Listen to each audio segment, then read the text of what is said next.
మనము hand wash టెక్నిక్స్లో మనం సులభంగా గుర్తుంచుకోవడానికి సుమన్కి అబ్రివేషన్ని మన మైండ్లో ఉంచుకొని ఈ టెక్నిక్స్కు మనం ఈజీగా ప్రాక్టీస్ చేయవచ్చు. అందులో సుమన్లో మొదటి అక్షరం ఎస్. ఎస్ అంటే సీదా. యూ ఫర్ ఉల్టా.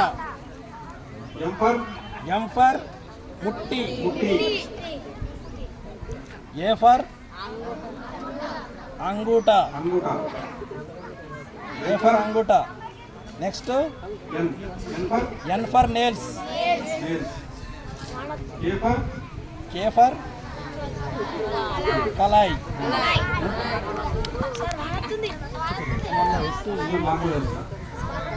సుమన్లో ఎస్ సీదా, యు అంటే ఉల్టా, ఎం అంటే ముట్టి, ఏ అంటే అంగూట, ఎన్ అంటే నేల్స్, కే అంటే కలాయి.